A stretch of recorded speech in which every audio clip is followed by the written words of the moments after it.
So, as luck would have it, the first thing I get to do is a television recap for one of the best shows on TV or streaming right now. If you are not up on The Gilded Age, you're missing out. You're missing out. Let me tell you. Season 3 is airing now, and they're doing weekly drops, which, if you're a binger, I guess you can wait to the end. But I love this show so much, I need to see it as soon as it drops. So let's go ahead and get started.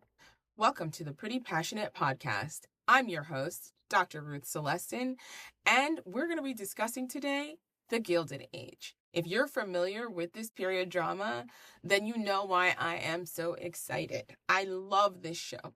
The costumes, the writing, the scenery, the set deck is incredible. All of it comes together and is just done so beautifully in a way that only HBO can.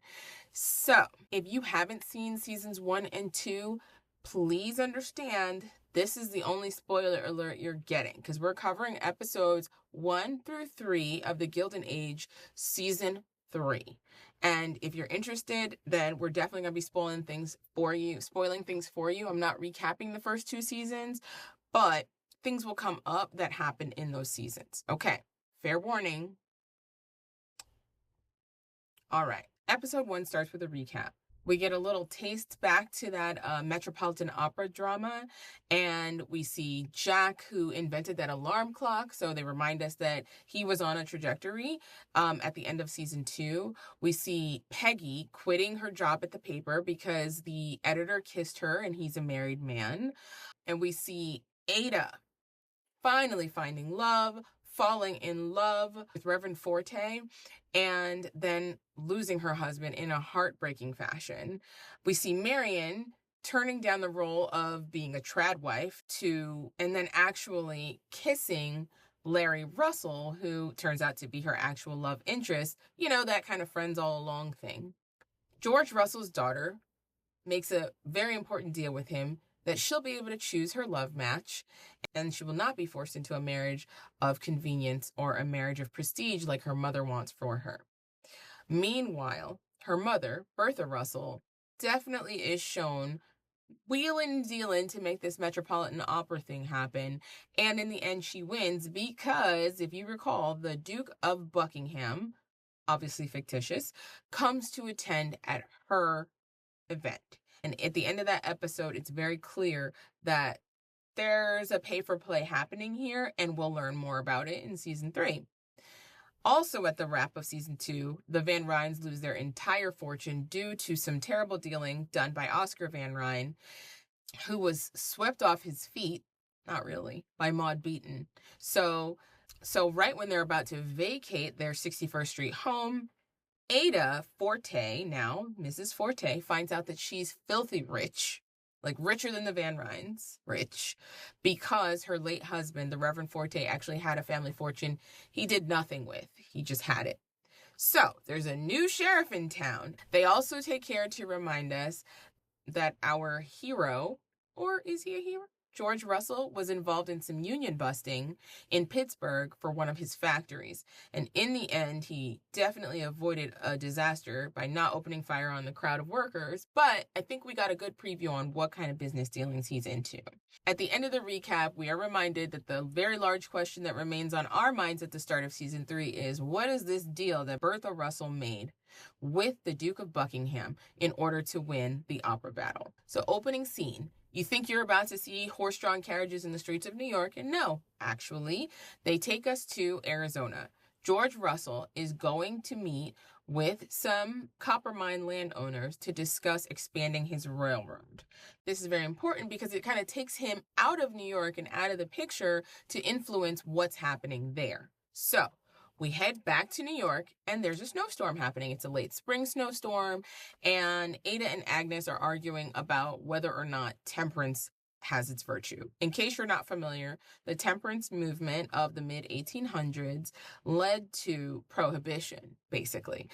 This attitude that alcohol is just bad, bad, bad. Bad for you, the body, the mind, the spirit, the family, that it's against God, and therefore Not that you should moderate your alcohol consumption, but that you simply should not partake at all. So Ada's super gung-ho over this because she thinks that this is something that the late Reverend Forte would support. And it's their first real power struggle in the house now that Ada is technically the one with the money.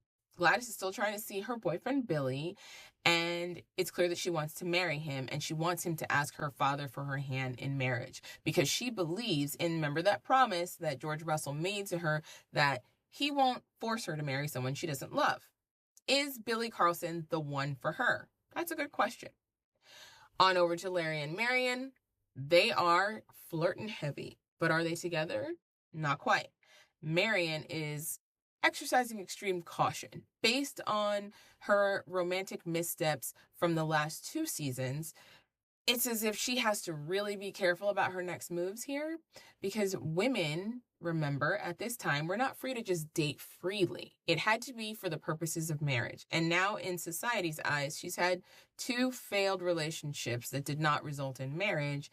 So not succeeding a 3rd time could land her firmly in spinster territory. Then they move on to what I think is probably the most heartbreaking scene of the episode. Whew.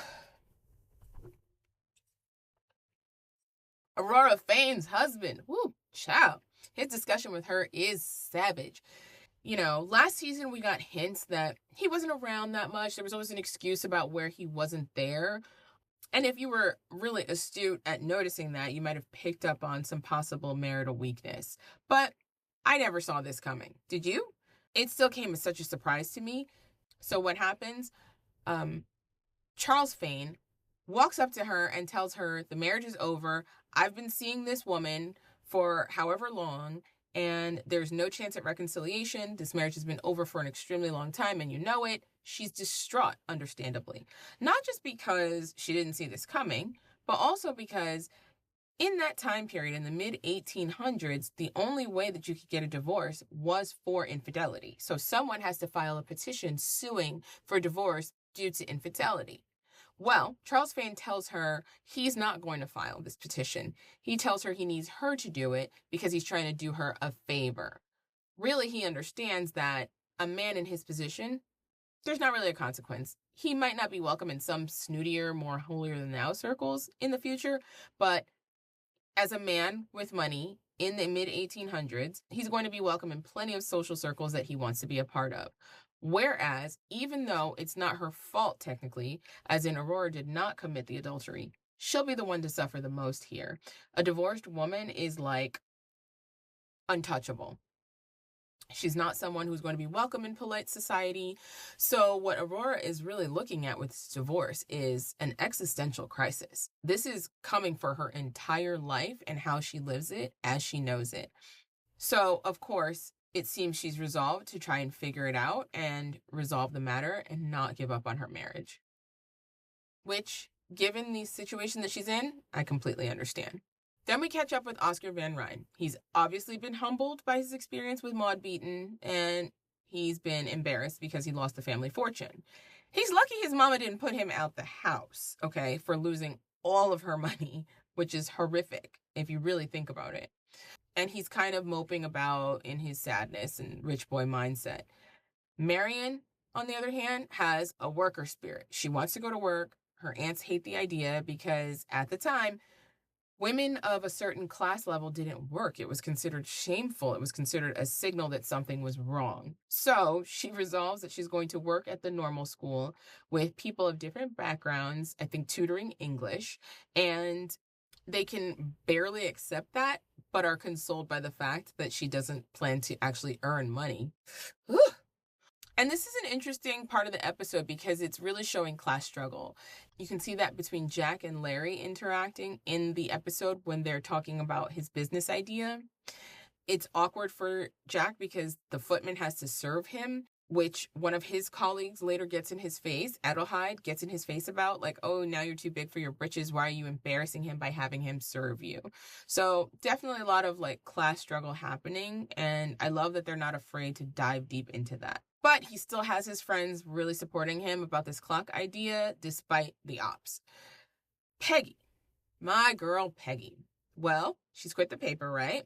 But she's back home in Brooklyn, and she's breaking some really important news to her family that she gets to publish in the Christian Recorder, which is a really prominent and real life publication that existed at the time.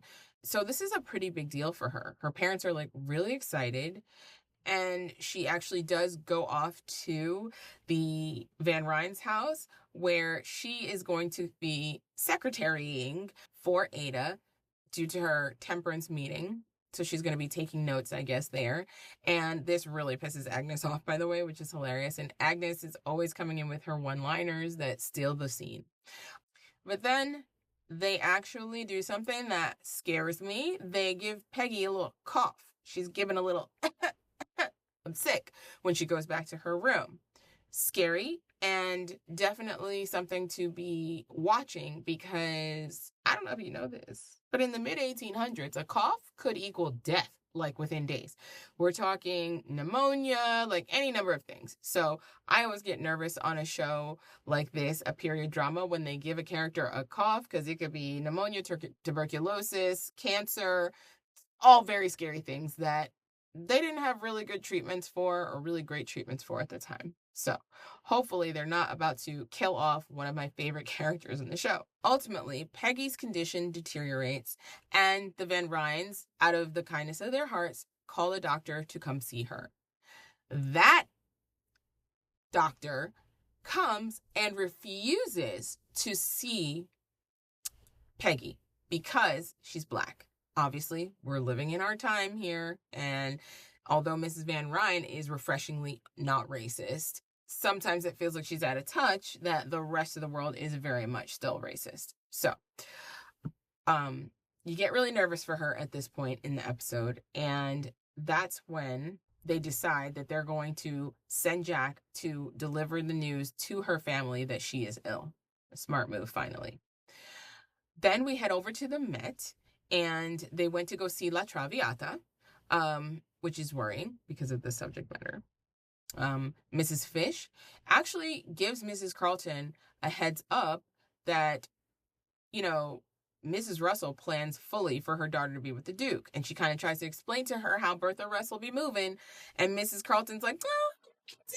And she's like completely refusing to accept reality that Bertha Russell is not going to be interested in your son, no matter how much they're in love.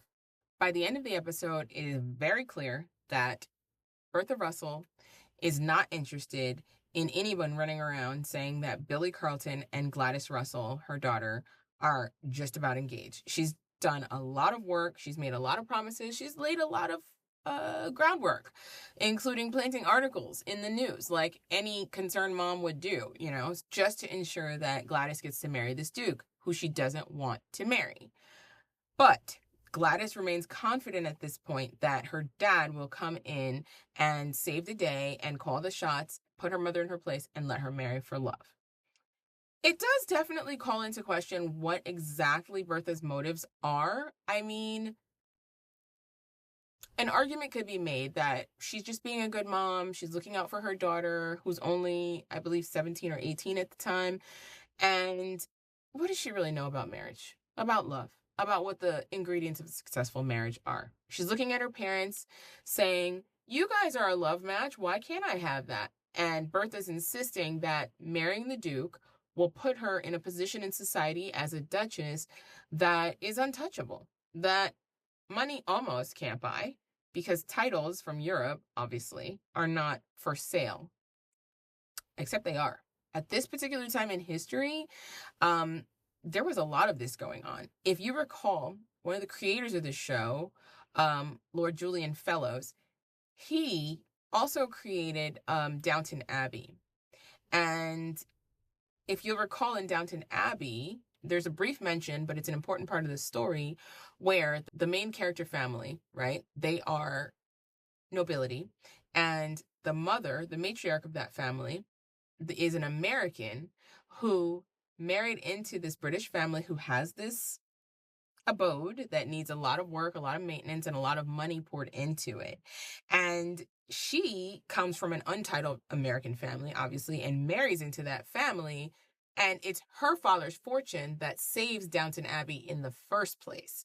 So that's how she earns her title as the lady. So it's interesting that Lord Fellows kind of recreating a similar situation, but now we're getting to see it on this side of the Atlantic, how these kind of broke English aristocracy come across the pond, find themselves in this time period a rich American princess, obviously in money only, but with no title, and marry her and get some of her family money to save their family's legacy. It's an interesting dynamic. And I have to say, although I understand Bertha's point of view, as a modern mom, I can't envision ever selling my daughter off to someone just so she could have a title if she's completely uninterested in him. And unlike with the opera battle, for the first time, I find myself not rooting for you, Bertha. Like, what's up with that? All of this conflict going on for poor Gladys, and she's just so in love with Billy. She doesn't understand her mother's perspective. At the end of the episode, what we see is Gladys wearing a fabulous runaway outfit, packing up her little sad bag and running away. We have no idea where she's run off to, but we know that she's leaving. I'm guessing at that time that she's going to meet Billy, and we'll see. So off we go into the credits. Next week, episode is airing this Sunday. I will be covering. I hope to be posting my recap no later than Tuesday. And I look forward to hearing from you, your feedback, your thoughts, where you think the season is going, how you think the season is doing. Do you like the show? Are you a newbie? Are you somebody who just binged the first 2 seasons and is joining us? Or are you like me and you've been a fan since the beginning? I want to hear everything. Let me know. And remember, we are living a life that holds space for and is fueled by our passions. Until next time.